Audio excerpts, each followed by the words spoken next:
दादा भगवान, गीता भगवान, अम्मा जी का करोड़ों करोड़ों नमन है, करोड़ों करोड़ों दंडवत प्रणाम है।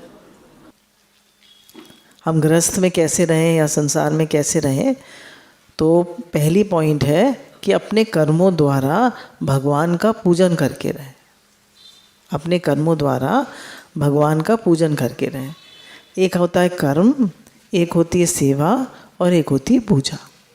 तो कर्म तो जैसे हम ऑर्डिनरी सब लोग घर में करते हैं, दुकान पे करते हैं, भाई अपना बिजनेस कर रहे हैं, घर में करते हैं, भाई काम करना है, सबको प्रसाद बनाना है सबके लिए, तो ये कर्म हो रहा है। और एक होती है पूजा। पूजा क्या होती है? उसी कर्म में जब हम भगवत भाव डाल देते हैं। किसकी सेवा हो रही है? भगवान की। तो इसमें क्या है? सिर्फ भाव का चेंज है कि सेवा किसकी हो रही है? भगवान की। तो भगवान की सेवा मानकर जब कर्म होता है तो उसमें एक प्रेम आ जाता है, उसमें भगवत भाव आ जाता है, और उसमें एक हम भगवान से कनेक्ट हो जाते हैं। हम भगवान से कनेक्ट हो जाते हैं कि भगवान जो भी कर्म हो रहा है वो किसके लिए हो रहा है? आपके लिए हो रहा है, आपके लिए कर रहे हैं। इस भाव से कर्म को करें। तो ये हो गई किसके लिए? गृहस्थ के लिए, कि जो भी सेवा हो रही है, जो भी कर्म हो रहा है, वो भगवत भाव से करें, अपने कर्मों द्वारा भगवान का पूजन करें। फिर दूसरी पॉइंट आती है कि सब कुछ भगवान का माने। हम गृहस्थ में कैसे रहते हैं? अपना मान के या भगवान का मान के? अपना मान के, सब कुछ मेरा है। कैसे रहना है गृहस्थ में? सब कुछ भगवान का मान के। मैं किसका हूँ? मैं किसका हूँ? घर किसका है? हम क्या कहते हैं किसका है घर? मेरा। घर किसका है? भगवान का। फिर किसके लिए कर्म करते हैं? भगवान के लिए। जो भी कर्म हो रहा है वो किसके लिए? भगवान के लिए। फिर जो प्रसाद हमको मिला है धन के रूप में, भोजन के रूप में जो प्रसाद बन रहा है, तो अपने भगवान ने जो दिया है वो तो भगवान अपने कर्म भगवान को अर्पण कर रहे हैं, और भगवान ने जो प्रसाद दिया है वो स्वयं भी पाते हैं, और उनके दिए प्रसाद से उनके जनों की सेवा करते हैं। तो मैं भगवान का, घर बिजनेस भगवान का, भगवान के लिए कर्म होते हैं, भगवान का दिया प्रसाद पाते हैं, और भगवान के दिए प्रसाद से भगवान के जनों की सेवा करते हैं। इसको कहते हैं पंचामृत। क्या कहते हैं इसको? पंचामृत। ये पंचामृत है। पंचामृत पीते हैं ना, जब वो कथा कराते हैं तो पंचामृत देते हैं, तो ये पंचामृत है। तो पंचामृत हम मतलब सब कुछ भगवान का माने, हम अपना मान के बैठ जाते हैं। मेरा मेरा कहकर हम मैले हो गए। तो मेरा मेरा ना कर बावरे, खाली दोनों हाथ। तो मेरा मेरा कहकर एक दिन हम संसार से चले जाते हैं और हमारे दोनों हाथ खाली होते हैं। तो मेरा मेरा ना कहे, मेरा कुछ है नहीं यहाँ संसार, सब भगवान का है। अंदर में बार बार पक्का करें सब भगवान का है। बार बार अपने से कहें मेरा नहीं, भगवान का है। फिर आता है हर हाल में प्रसन्न रहें। जब हमारे मन की होती है, प्रॉफिट होता है, मान होता है हमारा, हमें सब कुछ मिलता है, तो हम खुश होते हैं। ठीक है ना? सब कुछ अनुकूल हो रहा है। जब दुख आता है, तकलीफ़ आती है, बीमारी आती है, थोड़ा लॉस होता है, थोड़ी परेशानी आती है, तो दुखी होते हैं या नहीं? दुखी होते हैं। तो हर हाल में प्रसन्न रहना गृहस्थ का तप है। भगवान ने कहा मन का तप है, हर हाल में प्रसन्न रहना। Always be happy in all circumstances. सुख में, दुख में, हानि में, लाभ में, जीवन में, मरण में, हर हाल में खुश रहना। क्यों? अच्छा एक बात बताइए, माँ कभी अपने बच्चे को दुख देती है? नहीं। तो भगवान हमारी माँ नहीं है?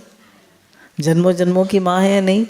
ये जो हमको माँ मिली है तो एक जन्म की होती है, वो तो जन्मों जन्मों की माँ है। तो वो जो हमारे लिए कर रहे हैं वो बेस्ट है, इट इज़ द बेस्ट। हमें नहीं पता, माँ बच्चे को नहलाती है तो बच्चे को लगता है कि क्यों नहला रही है माँ मुझे, उसको अच्छा नहीं लगता नहाना। माँ जब खाना खिलाती है कहता है मुझे नहीं खाना, मुझे टॉफ़ी बिस्कुट दो, मुझे चॉकलेट दो, मुझे आइसक्रीम दो, मुझे खाना नहीं खाना। पर माँ खाना खिलाती है और बच्चे को टॉफ़ी चॉकलेट आइसक्रीम चाहिए। तो भगवान भी हमारी जन्मों जन्मों की माँ है, वो हमें सुख दें, दुख दें, हानि दें, लाभ दें, हमें मान दें, अपमान दें, जो वो हमें दे रहे हैं, it is the best for me. तो हर हाल में प्रसन्न रहना और हर हाल में शुक्राना मानना, ये गृहस्थ का धर्म है। और मन का तप है प्रसन्न रहना। तो आप कहेंगे हम तो हमेशा खुश रहते हैं, ऐसा नहीं है, मूड ऑफ भी हो जाता है। तो नो मूड ऑफ, ठीक है? सब लोग ठीक है? No mood off. तो किसी बात में हम मूड ऑफ अपना ना करें, मन खराब ना करें, सब ठीक है, सब बढ़िया है। भगवान का हर विधान मंगल में है, जो वो कर रहे हैं, जो वो करेंगे, सब बढ़िया होगा। तो वो अपना मूड ऑफ ही नहीं करता है। भगवान कृष्ण का जब पहचान बताई, काल यवन जब लड़ने आया था तो उसने नारद जी से कहा कि भाई हाँ, तो मुझे कोई लड़ने के लिए बताओ, मेरे को लड़ने का मन कर रहा है।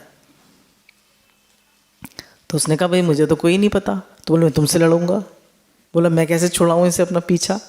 तो उन्होंने कहा कि अच्छा देखो वहाँ पे ऐसे ऐसे भगवान कृष्ण है, श्री कृष्ण है, उनसे जाके लड़ लो। बोले क्या पहचान है? बोले पीताम्बर पहनता है, सांवला सांवला है और है मोर मुकुट लगाता है। तो बोले सबसे बड़ी पहचान है मुस्कुराता रहता है। तो वो गए, बोले ये कोई योद्धा है? ये तो सब पहचान करी उसने, हाँ पीताम्बर पहना है, मोर मुकुट लगाए है। मुकुट तो नहीं लगाया था युद्ध के मैदान में, पर सब कुछ है। बोले हाँ मुस्कुरा भी रहा है, पर ये तो योद्धा सा लग ही नहीं रहा। तो उन्होंने चाहे द्वारका डूब गई तब भी वो मुस्कुरा रहे थे, चाहे उन्होंने कुछ भी करा वो हमेशा हर हाल में मुस्कुराते रहे। तो मुस्कुराते रहना, हर हाल में प्रसन्न रहना, ये एक बहुत बड़ी तप है। हम सोचते हैं खाली ऐसे बैठ जाना ये तप है। भगवान ने गीता में कहा कि मेरा भक्त हर हाल में प्रसन्न रहता। भगवान ने अपने जीवन से दिखाया कि वो हर हाल में प्रसन्न रहे।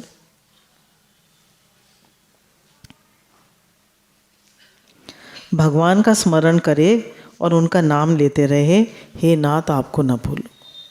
भगवान सबसे ज़्यादा खुश होते हैं उनको याद करने से, उनका नाम लेने से। नाम तो खैर युग धर्म है, आपको अभी इसको लेते हैं। भगवान सबसे ज़्यादा प्रसन्न होते हैं उनको याद करने से। उन्हें याद करें, हे नाथ मैं आपका हूँ, आप मेरे हैं। हे नाथ मैं आपको कभी भूलूं नहीं। तो भगवान को कभी भी भूलना नहीं, वो मेरे हैं, मैं उनका हूँ। अच्छा आप बताइए कौन आपके साथ हमेशा रहता है? नींद में, हर जगह, हर समय, हर काल में, हर हाल में, हर माल में, हर चाल में, हर ढाल में कौन आपके साथ रहता है? भगवान ही रहते। हर समय हर जगह कोई आपके साथ रहता है? बताइए रहता है? नहीं रहता, रह ही नहीं सकता, नॉट पॉसिबल। भगवान ही साथ रहते हैं। तो जो अच्छा शरीर हमारे कहने में चलता है, हम कहते हैं शरीर हमारा है, शरीर हमारे कहने में चलता है, हम कहते हैं हमेशा स्वस्थ रहे, कभी बुजुर्ग ना हो, हमेशा यंग रहे, वह यंग, इसकी उम्र ना बढ़े, ये भी हमारे कहने में नहीं चलता। तो आप कहेंगे क्या भगवान हमारे कहने में चलते हैं? तो भगवान भक्त के कहने में चलते हैं। भगवान ने कहा मैं भक्तन को दास, भगत मेरे मुकुटमणि। भगवान ने यहाँ तक कह दिया श्रीमद् भागवत में कि मैं अपने भक्तों के पीछे पीछे घूमता हूँ। जो मेरे भक्त हैं, जो कि मेरे लिए मुझे हर समय याद करते हैं, मेरे लिए नाचते हैं, गाते हैं, सब कुछ मेरे लिए करते हैं, तो मैं उनके पीछे पीछे घूमता हूँ कि उनकी चरण धूलि मुझे मिल जाए।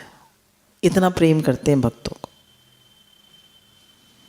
और दुनिया में तो बताया कि इसके लिए बोला कि भगवान को कभी भूलो नहीं, क्योंकि मनुष्य जन्म का लक्ष्य भी भगवान को याद करना है।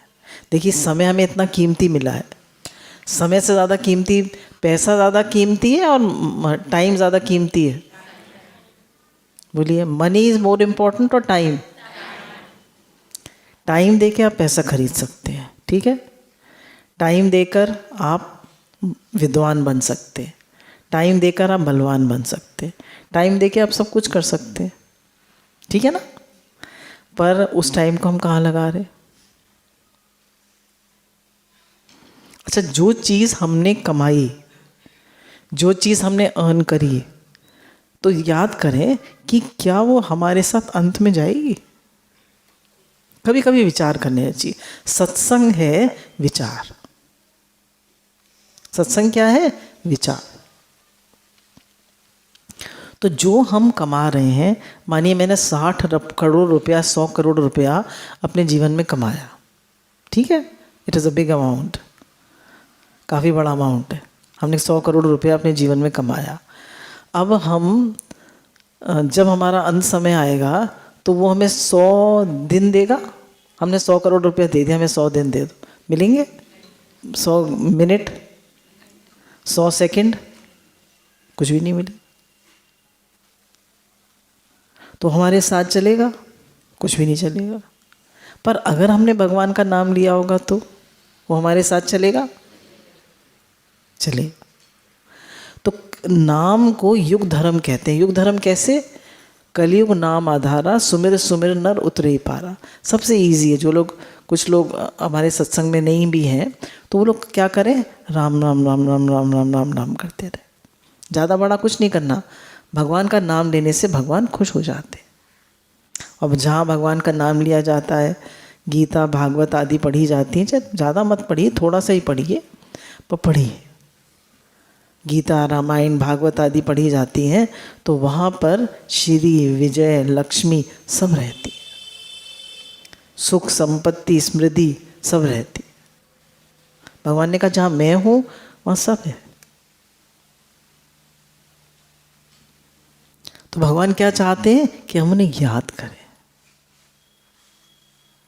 हे नाथ, मैं आपको कभी भूलूं नहीं। हे नाथ, मैं आपका हूँ, आप मेरे हैं। उन्हें कभी भूले नहीं, उनको याद रखें। वही काम आएंगे अंत में। जब कोई दुख आता है, तकलीफ आती है, तो क्या किसको याद करते हैं? भगवान को। कोई परेशानी आती है तो किसको याद करते हैं? भगवान को।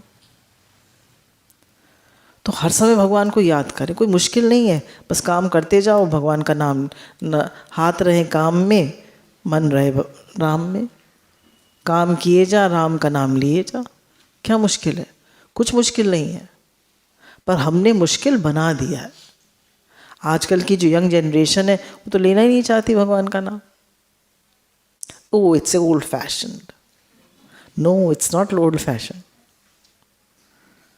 भगवान का नाम जो है, भगवान ही तो सब कुछ है। वही तो सब कुछ बन गए हैं, वही तो सब कुछ करा रहे हैं। हमें शक्ति किससे आ रही है? एनर्जी कहाँ से आ रही है? ऑल परवेडिंग जो एनर्जी है वो परमात्मा ही तो है। वही तो सब कुछ बन गए हैं। तो ओल्ड फैशन कहाँ से हो गए? वो तो सबसे ओल्ड भी है और सबसे यंग भी है। वही सब कुछ है। वो तो आदि और अंत से रहित है। हाँ, उनको हम लोग पहले कहते थे God is omni present, all pervading, सब जगह, ओमनीपोटेंट, सर्वशक्तिमान है, सर्वत्र है, सर्वज्ञ है, सब कुछ वही है। फिर भगवान ने कहा जीवन में संसार में जो रहते हैं, गृहस्थ में जो रहते हैं, उनके जीवन में यज्ञ होना चाहिए। भगवान ने कहा यज्ञ में मैं प्रतिष्ठित हूँ। अब यज्ञ क्या है? देना रूप क्रिया ही यज्ञ है। गृहस्थ के लिए पंच यज्ञ बताए, गऊ को खिलाना, चिड़ियों को खिलाना, कुत्ते को खिलाना, घर में सेवाधारी उनको खिलाना, और कोई अतिथि आ जाए उसको खिलाना, इसको पंच यज्ञ कहते हैं। तो ये हर गृहस्थ के घर में रोज होने चाहिए। और फिर देने का हमारा स्वभाव होना चाहिए। देखिए हमें जितना मिला है उसका 10% या एटलीस्ट 2% तो मिनिमम है, आपको सबके हित के लिए निकाल देना चाहिए कि ये मेरा सेवा में जाए। क्यों? जब आप कमा रहे हैं तो आप सब अपने ऊपर खर्च कर लेंगे। क्या करेंगे खर्च करके? कितना करेंगे? तो भगवान जितना, मानिए कोई 2 लाख रुपए महीने कमाता है तो कितना देगा? 2% 2,000, और 10% 20,000। तो अगर आपका बड़ा दिल है तो 10% दीजिए, नहीं तो 2,000 तो निकालिए। उसमें पंचयज्ञ नहीं आता, उसके अलावा भी 2,000 रुपये महीने मुझे सबकी सेवा में लगाने हैं। अंदर में एक संकल्प हो, मेरा तन मन धन सब कुछ सबकी सेवा के लिए। अम्मा जी संकल्प कराते थे कि मेरा जीवन निष्कामी बने, मेरा जीवन सबके लिए हो, नॉट मी। हमने अपना क्या मोटो बना रखा है? Me and my family. मैं खुश, मेरा परिवार खुश, तो सब खुश। पर हमारी जो संस्कृति है वो क्या है? वासुदेव कुटुंबकम, this whole world is my family. हम सब किसके बच्चे हैं? हम सब किसके बच्चे हैं? भगवान के बच्चे हैं। तो जब हम भगवान के बच्चे हैं तो हम भगवान की फैमिली में आते हैं। तो हम छोटी फैमिली थोड़ी ना, हमारी तो बहुत बड़ी फैमिली है। सब जगत के प्राणी हमारे ही वो हैं। जब माता पिता हमारे भगवान हो गए, जब माता पिता भगवान हैं तो हम सब भाई बहन हो गए नहीं? कोई भी हो तो अपने भाई बहन की आप ध्यान रखते हैं या नहीं रखते? तो ऐसे ही कोई भी आपको दुखी दिखे, परेशान दिखे, तो उसके लिए चित्त द्रवित होना चाहिए, मैं क्या करूं इसके लिए। उसकी हेल्प करने का भाव होना चाहिए। चलिए कोई आपसे पैसे ले गया कि मेरी तबीयत खराब है, मुझे दवाई लानी है, और नहीं वो उसने ऐसे आपको बेवकूफ़ बना दिया, झूठ बोल दिया, कोई बात नहीं, कोई फर्क नहीं पड़ता। आपने तो अच्छे भाव से दिया ना, आपका तो पुण्य बना। ये मत सोचिए उसने मुझे ठग लिया, लोग तो ठगते नहीं, ये मत, हमारा काम नहीं है ये सोचना। हमने अच्छे भाव से दिया, हमारा अच्छा भाव प्रकृति में गया। तो हमेशा देने का भाव रखिए, प्रकृति में देने का, कि भाई जो भी कुछ है वो सबके लिए हो, सबके लिए। तो हमारे जीवन में यज्ञ होना चाहिए। फिर जीवन में सत्संग जरूर होना चाहिए। गृहस्थ के जीवन में चाहे हफ्ते में 1 दिन आए, पर सत्संग जरूर होना चाहिए। और जो रोज आता है उसका तो जीवन धन्य है। तो जीवन में सत्संग जरूर हो। अब सत्संग क्या है? बोले सत्संग वो है जो हमें अंधेरे से रोशनी की ओर ले जाता है, हमारे जीवन में प्रकाश लाता है, हमें सही तरह से विचार करना सिखाता है। नो नेगेटिव थिंकिंग, कोई नकारात्मक विचार हमारे मन में आए ना, किसी के लिए हमारे मन में राग द्वेष ना हो। हम कोई भी पैसा कमा रहे हैं, कुछ भी कर रहे हैं, हमारे जीवन में चोरी कपट बेईमानी ना हो। सत्संग हमें भगवान से जोड़ता है। सत्संग, सत्य का संग, सत्य क्या है? परमात्मा। तो जो हमें परमात्मा से जोड़े, जो हमें भगवान की ओर ले जाए, वो सत्संग है। आजकल तो आदमी समझता है बस पैसा कमा लिया, बस हो गया सब कुछ। ऐसा नहीं है। तो सत्संग हमारे जीवन में होना चाहिए। हम जीवन के टाइम को कहाँ खर्च कर रहे हैं, जीवन के समय को कहाँ खर्च कर रहे हैं, वो हम सत्संग से सीखते हैं।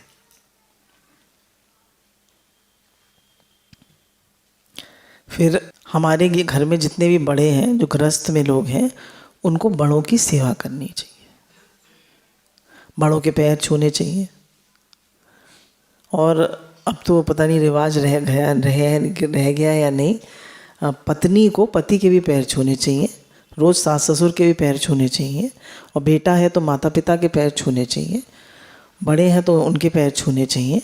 तो ये हमारे पुरानी संस्कृति है, उनका आशीर्वाद मिलता है। एक बार एक बाबा जी जो थे, जगह जगह सत्संग किया करते थे, गांव-गांव में जाते थे सत्संग करने के लिए। तो एक गांव में सत्संग करने के लिए गए, तो एक माता जी आई, तो उन्होंने कहा कि आप उस गांव में जाते हैं सत्संग करने के लिए? बाबा जी ने कहा जाता हूँ। बोले उस भक्त को आप जानते हैं? बोले हाँ जानता हूँ। बोले उसकी बेटी हमारे घर में ब्याही है, वो बहुत लड़ती है। तो बाबा जी ने कहा अच्छा बुलाओ उसको। बुलाया उसको, तो जैसे ही वो आई तो रोने लगी। तो बोले बेटा क्यों रही हो? बोले वो हमारी सास जो भी हम काम करते हैं उसमें बहुत नुक्स निकालती है। तो बोले अब मैं क्या करूं, उन्हें कोई काम पसंद ही नहीं आता मेरा। तो उन्होंने कहा अच्छा बेटा कोई बात नहीं, हम तुम्हारे गले में एक ताबीज़ बांध देते हैं, तुम्हारे गले में एक ताबीज़ बांध देते हैं, वो उससे तुम्हारा सब काम ठीक हो जाएगा।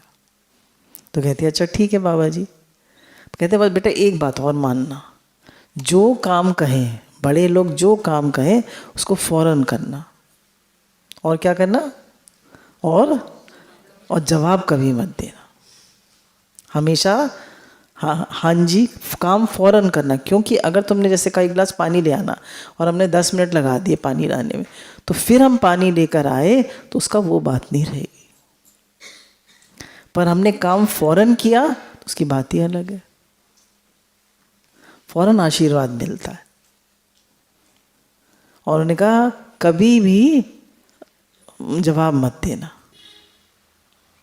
तो फिर 1 साल का मैं तुम्हें नियम दे रहा हूँ, 1 साल तक तुम्हें इसे निभाना है, जवाब नहीं देना है और काम फौरन करना है। उसने कहा ठीक है बाबा जी। अब वो जवाब नहीं देती थी, काम फौरन करती थी। अब सास बेचारी क्या कहे, सास बेचारी क्या कहे, घर में लोग सब खुश, पर उसने 1-2 बार जवाब दे दिया। तो फिर 2.5 साल लग गया उसको व्रत निभाने। कितना समय लग गया? 2.5 साल। 2.5 साल बाद बाबा जी आए तो सारे घर वाले आ गए, सारे घर वाले आ गए। बोले बाबा जी हमारा घर तो स्वर्ग हो गया, स्वर्ग, हमारा घर तो स्वर्ग हो गया। तो काम फौरन कर दें, बच्चों को क्या चाहिए, काम फौरन कर दें और जवाब कभी ना दें। तो ये क्या है कि गृहस्थ जीवन में रहने का तरीका है। गुरु भगवान के अनंत अनंत शुक्राने।